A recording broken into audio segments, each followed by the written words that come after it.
तो हेलो दोस्तों, स्वागत है आप सभी का क्विक रिवीजन पॉइंट पे, है ना? कैसे आप सब? आई होप कि आप सब अच्छे होंगे, स्वस्थ होंगे, ज़बरदस्त होंगे। कोई दिक्कत? चलिए, हम सब जो आज देखने वाले हैं, वो देखने वाले हैं बौद्ध धर्म के बारे में। किसके बारे में देखने वाले हैं? तो हम सब देखने वाले हैं बौद्ध धर्म के बारे में। अगर आप इस चैनल से नए हैं, तो चैनल को सब्सक्राइब कर लीजिएगा, है ना? और साथ में ही वीडियो को लाइक कर दीजिएगा, ठीक है? ताकि हमें मोटिवेशन मिलता रहे कि आप सभी के बीच, है ना, ऐसे शॉर्टली वीडियो लाते रहें, है ना? और अगर कोई टॉपिक आपका हो, तो उसको कमेंट कीजिएगा, उस टॉपिक पे हम वीडियो ज़रूर लाएँगे, है ना? चलिए आगे बढ़ते हैं हम सब बिना टाइम वेस्ट किए। तो सबसे पहले देखेंगे गौतम बुद्ध जो है बौद्ध धर्म के संस्थापक थे, है ना? आपसे पूछिए बौद्ध धर्म के संस्थापक कौन थे? तो वो थे गौतम बुद्ध। कोई दिक्कत? चलिए आगे देखते हैं हम सब। आगे देखेंगे कि गौतम बुद्ध का जन्म कब हुआ था? तो गौतम बुद्ध का जो जन्म हुआ था 563 बीसी में हुआ था, है ना? और कहाँ हुआ था? तो गौतम बुद्ध का जो जन्म हुआ था लुम्बिनी नेपाल में हुआ था। कहाँ हुआ था? गौतम बुद्ध का जन्म लुम्बिनी नेपाल में हुआ था।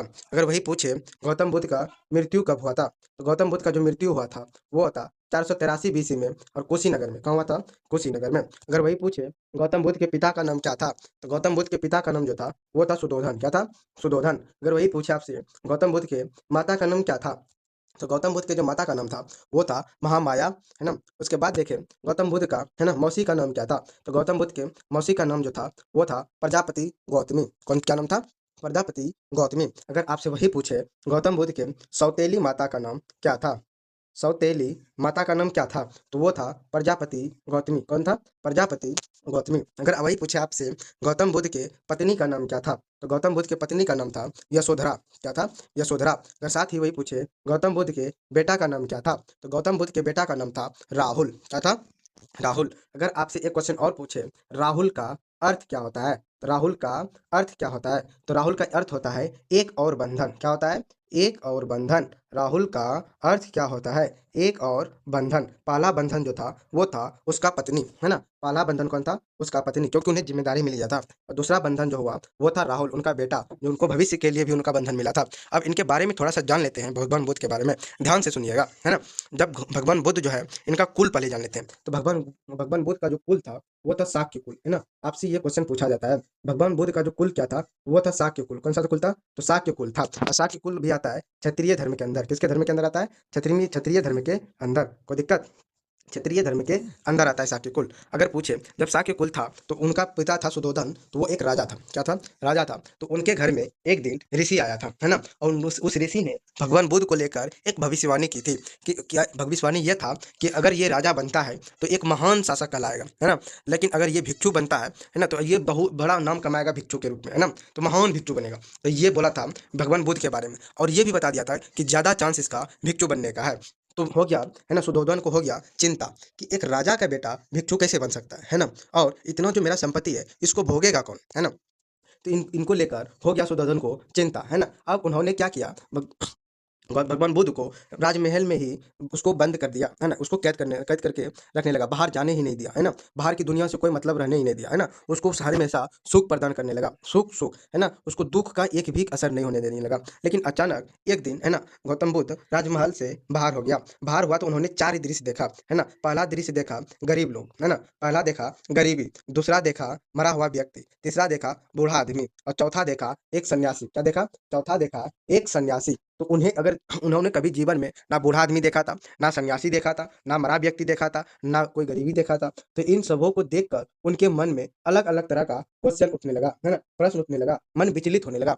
तो उसी रात, है ना, उसी रात भगवान बुद्ध अपने राजमहल से, है ना, अपना घोड़ा, है ना, अपना घोड़ा कंथक और उसका साथी चन्ना के साथ वो भगवान बुद्ध राजमहल से गृह त्याग कर दिया। तो दिक्कत, जब गृह त्याग किया, तो है ना, तो वो उन्होंने उसका उम्र था 30 वर्ष। आपसे पूछे गृह त्याग का उम्र क्या था? तो वो था 30 वर्ष। 30 वर्ष। आपसे एक क्वेश्चन यहाँ पूछ सकता है ना? तो महात्मा बुद्ध के घोड़ा का नाम क्या था? तो घोड़ा का नाम था कंथक। क्या था? कंथक। और उसका सारथी जो था, सारथी था चन्ना। कौन था? सारथी था चन्ना। सारथी कौन था? चन्ना। तो ये क्वेश्चन 2 बनता है। कोई दिक्कत? चलिए उसके बाद देखेंगे भगवान बुद्ध के बचपन का नाम क्या था? तो भगवान बुद्ध के बचपन का नाम था सिद्धार्थ। क्या था? सिद्धार्थ, है ना? भगवान बुद्ध का जो है पहला शिक्षक कौन था? है ना? पहला गुरु कौन था? तो पहला गुरु था आलम अल अलार कलाम, पहला गुरु कौन था? अलार कलाम। और दूसरा गुरु था उह करामपुर, कौन था? उह करामपुर, कौन था? उह करामपुर। उसके बाद जो है भगवान बुद्ध जो है पहला जो है पहले सारनाथ पहुंचा था। तो सारनाथ में उन्हें 4 ऋषि मिला था, है ना, 5 ऋषि मिला था। तो पहला जो 5 ऋषि मिला था उन्होंने उसे उपदेश दिया था, 5 ऋषि, है ना, उन्होंने उसको शरणागत दिया था और तपस्या करने के मार्ग पे ले गया था, है ना। लेकिन एक दिन अचानक भगवान बुद्ध के सामने और ऋषि के सामने एक राजकुमारी आता है और उन्हें भोजन देता है। तो उन पांचों ने स्वीकार नहीं किया भोजन, लेकिन भगवान बुद्ध ने उनका भोजन स्वीकार कर लिया और उनसे बोला कि तुम ये क्या करते हो, है ना, जब तुम सन्यासी मार्ग पे हो तो ये भोजन ग्रहण क्यों करते हो, है ना। तो इनको जब बोला तो उन्होंने बोला ये जो है हमारे तपस्या त्याग को भ्रष्ट कर देगा, और उन्होंने अपना, है ना, ग्रुप से भगवान बुद्ध को निकाल दिया और ये पहुंचा फिर बोध गया, और उन्हें बोध गया में, है ना, बोध वृक्ष के नीचे इन्हें ज्ञान की प्राप्ति हुआ। और पूछेगा आपसे भगवान बुद्ध को ज्ञान की प्राप्ति कहाँ हुआ था? तो बोध गया में, बोध वृक्ष के नीचे, यानी पीपल वृक्ष के नीचे। और पूछेगा भगवान बुद्ध को किस नदी के तट पर, है ना, ज्ञान की प्राप्ति हुआ था? तो वो था निरंजना नदी। क्या था? वो था निरंजना नदी के तट पर भगवान बुद्ध ने पहला उपदेश कहाँ दिया था? तो पहला उपदेश दिया था सारनाथ के वाराणसी में। और पूछेगा भगवान बुद्ध को कितने माह में, है ना, ज्ञान की प्राप्ति हुआ था? तो भगवान बुद्ध को मात्र 6 मंथ में, है ना, 6 माह में ही उसको ज्ञान की प्राप्ति हो गया था। उसके बाद ये चला गया था अपने जो जो ग्रुप से इसने निकाला था उन्हीं पांचों को पहले अपना उपदेश दिया था, है ना। चलिए उसके बाद देखेंगे आगे भगवान बुद्ध के, है ना, बुद्ध के जीवन के महत्वपूर्ण प्रतीक देखेंगे। तो भगवान बुद्ध का जो जन्म प्रतीक था वो था कमल। भगवान बुद्ध के जन्म प्रतीक क्या है? वो है कमल, है ना। भगवान बुद्ध के गृह त्याग का प्रतीक क्या है? वो है घोड़ा। भगवान बुद्ध के गृह त्याग प्रतीक क्या है? वो घोड़ा। भगवान बुद्ध के ज्ञान प्राप्ति का प्रतीक क्या है? वो है बोधि वृक्ष, यानी पीपल का वृक्ष, है ना। अगर वही पूछे भगवान बुद्ध को पहला उपदेश कहाँ मिला था, है ना, पहला उपदेश मिला था पहिया में। पहला उपदेश का चिन्ह क्या है, प्रतीक क्या है? तो वो है पहिया। भगवान बुद्ध के मृत्यु का प्रतीक क्या है? तो भगवान बुद्ध की मृत्यु का जो प्रतीक है वो स्फुट, क्या है? स्फुट। को दिक्कत, भगवान बुद्ध ने जो है ना, गृह त्याग को जो किया गया था उसको बोलते हैं महाभिन्न भिन्न निष्कर्मण। क्या बोलते हैं? महाभिन्न निष्कर्मण। और उसके बाद ज्ञान की प्राप्ति को बोलते हैं निर्माण। उसके बाद पहला उपदेश को हम सब क्या बोलते हैं? धर्म चक्र परिवर्तन। और मृत्यु को क्या बोलते हैं? महापरिनिर्माण। भगवान बुद्ध की मृत्यु को क्या बोलते हैं हम सब? महापरिनिर्माण। पहला उपदेश को धर्म चक्र परिवर्तन, उसके बाद ज्ञान प्राप्ति को निर्माण, और गृह त्याग को बोलते हैं महाभि निष्कर्मण। को दिक्कत समझ में? चलिए आगे बढ़ते हैं। आगे देखेंगे भगवान बुद्ध के चार भगवान बुद्ध के 4 आर्य सत्य। तो उन्होंने देखा था दुख का सत्य। क्या देखा था? दुख का सत्य, दुख के कारण, दुख के अंत का सत्य, और दुख के अंत की ओर जाने वाला मार्ग का सत्य। ये भगवान बुद्ध के 4 आर्य सत्य थे। कोई दिक्कत? उसके बाद देखेंगे भगवान बुद्ध के अष्टांगिक मार्ग। क्या देखेंगे? भगवान बुद्ध के अष्टांगिक मार्ग कौन कौन था? तो भगवान बुद्ध का जो अष्टांगिक मार्ग था, पहला था सम्यक दृष्टि, दूसरा था सम्यक संकल्प, तीसरा था सम्यक वाक्य, चौथा था सम्यक कर्म, उसके बाद था पांचवा था सम्यक जीविका, छठा था सम्यक व्यायाम, सम्यक स्मृति, और आठवां था सम्यक समाधि। तो ये जो था भगवान बुद्ध का जो था आठों का आठों, है ना, अष्टांगिक मार्ग था। इनसे ही इनको मानना था कि अगर ये मोक्ष प्राप्त करना है तो आपको इन मार्गों से गुजरना पड़ेगा। कोई दिक्कत? चलिए आगे देखते हैं भगवान बौद्ध के बौद्ध संगीति के बारे में, है ना। बौद्ध संगीति कहाँ कहाँ स्थापित किया था? तो भगवान बुद्ध ने पहला बौद्ध संगीति स्थापना किया था राजगिरी, यानी राजगीर में। दूसरा बौद्ध संगीति स्थापित किया था वैशाली में। तीसरा बौद्ध संगीति का स्थापना किया था पाटलिपुत्र में। और चौथी बौद्ध संगति का स्थापना किया था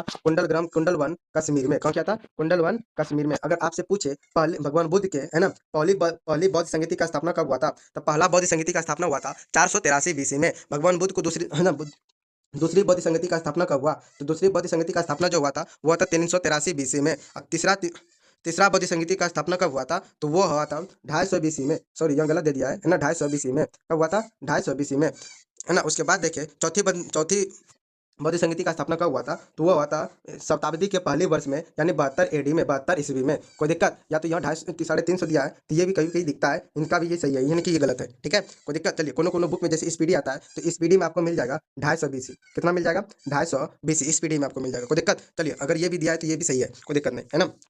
उसके बाद देखेंगे पहला बौद्ध संगीति का स्थापना किस शासक के समय हुआ था? तो पहला बौद्ध संगीति का स्थापना जो हुआ था वो अजातशत्रु के समय हुआ था। किसके समय हुआ था? अजातशत्रु के समय। दूसरा बौद्ध संगीति का स्थापना किसके समय हुआ था? तो वो हुआ था कालाशोक के समय। और तीसरी बौद्ध संगीति का स्थापना किसके समय हुआ था? तो वो हुआ था अशोक के समय। और चौथा बौद्ध संगीति का स्थापना जो हुआ था वो हुआ था कनिष्क के समय। किसके समय? कनिष्क के समय। कोई दिक्कत? उसके बाद देखिए हम सब बौद्ध धर्म का विभाजन। तो बौद्ध धर्म का विभाजन तो हुआ था, 2 भागों में हुआ था। पहला था हीनयान और दूसरा था महायान। पहला था हीनयान, दूसरा था महायान, है ना। तो हीनयान क्या करता था? मूर्ति पूजा पर विश्वास रखता था। किस पूजा पर रखता था? तो मूर्ति पूजा पर विश्वास रखता था। वही महायान भी क्या कहता था? मूर्ति पूजा पर विश्वास रखता था, है ना। हीनयान का साहित्य क्या था? पाली भाषा में। हीनयान का साहित्य किस भाषा में था? तो पाली भाषा में, है ना। लेकिन वही बोले महायान का साहित्य किस भाषा में था? तो वो था संस्कृत भाषा में, है ना। अब बौद्धिस्ट क्या था? तो वज्रपाणि और अमिताभ था, है ना।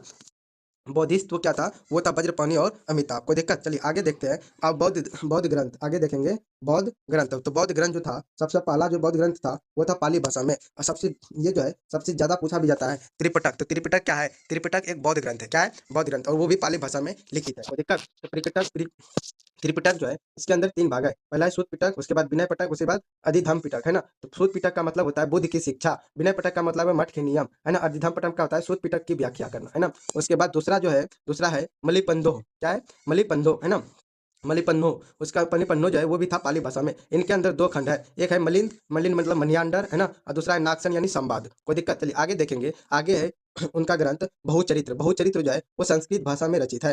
तो उसका एक भाग है अश्वघोष द्वारा रचित। बहुचरित्र किसके द्वारा लिखा गया है? अश्वघोष द्वारा रचित है। उसके बाद है जातक। जातक कथा है। क्या है? जातक कथा, जो कि बुद्ध के पिछले जन्मों की कहानियों को बताता है। यानी ये जो अगर पूछे बुद्ध के पुनर्जन्म के बारे में कौन सा ग्रंथ बताता है, तो वो है जातक। कौन है? जातक। उसके बाद है वज्रयान। तो वज्रयान जो है वो तांत्रिक विद्या में विश्वास करता है। किसमें रखता है? वज्रयान तांत्रिक विद्या में विश्वास रखता है। कोई दिक्कत? चलिए आगे देखेंगे। आगे है बौद्ध के पद। क्या है? आगे बौद्ध के पद, है ना। तो बौद्ध के पद देखेंगे। तो बौद्ध के पहला पद था चैत्य, दूसरा था विहार, तीसरा धम्म, उसके बाद सूत्र। तो पूजा गृह, बौद्ध का पहला पद था पूजा गृह यानी चैत्य। दूसरा निवास स्थान था वो जहाँ का था बिहार में। तीसरा था धर्म यानी धन का अर्थ था धम्म। उसके बाद था मृत्यु, मृत्यु यानी स्पुत। स्पुत जो है उनको देखेंगे। तो बिहार सबसे बड़ा स्पुत कहाँ है? तो केसरिया स्पुत। कहाँ है? सबसे बड़ा स्पुत कहाँ है? केसरिया स्पुत, है ना। धम के स्पुत कहाँ है? तो सारनाथ उत्तर प्रदेश में, है ना। धमेक धमेक स्पुत कहाँ है? तो सारनाथ उत्तर प्रदेश में। उसके बाद है रामबर स्पुत, है ना। तो रामबर स्पुत जो है वो है उत्तर प्रदेश के सारनाथ में। उसके बाद है सांची स्पुत। तो सांची स्पुत कहाँ है? तो सांची स्पुत है मध्य प्रदेश में। सांची स्पुत कहाँ है? मध्य प्रदेश में। उसके बाद देखेंगे बोरो बोरो बुदुर स्पुत। बोरो बुदुर स्पुत कहाँ है? तो वो है इंडोनेशिया में। कहाँ है? इंडोनेशिया में। कोई दिक्कत? चलिए आगे देखेंगे। ये देख लीजिए, है ना। ये है रामबर स्पुत, है ना, धमेक स्पुत, ये है धर्मराजी का स्पुत, और ये है केसरिया स्पुत। कोई दिक्कत? चलिए आगे देख लेते हैं। उसके बाद देखेंगे बौद्ध विश्वविद्यालय, है ना। आगे देखेंगे बौद्ध विश्वविद्यालय को। तो नालंदा विश्वविद्यालय किसके शासक काल में बनाया गया था? तो कुमार द्वितीय के द्वारा बनाया, कुमार प्रथम के द्वारा, कुमार द्वितीय के द्वारा होगा, कुमार द्वितीय के द्वारा बनाया गया था। उसके बाद देखिए विक्रमशिला विश्वविद्यालय किसके द्वारा बनाया गया था? तो वो तो बनाया गया था धर्मकाल के द्वारा। अंदोतपुरी किसके द्वारा बनाया गया था? तो वो बनाया गया था गोपाल के समय। कोई दिक्कत? उसके बाद देखेंगे बौद्ध धर्म के 8 पवित्र स्थल। बौद्ध धर्म के 8 पवित्र स्थल को देखेंगे। तो बौद्ध धर्म के 8 पवित्र स्थल है। पहला है लुम्बिनी, दूसरा है बोध गया, तीसरा है सारनाथ, चौथा है कुशीनगर, पांचवा राजगीर, छठा श्रीवस्ती, सातवां वैशाली, और आठवां है संकिसिया। क्या है? संकिसिया। कोई दिक्कत? ये था बौद्ध धर्म के 8 पवित्र स्थल। उसके बाद देखेंगे बौद्ध धर्म उनके बाद देखेंगे लोक कैपिटल का निर्माण क्या था, है ना।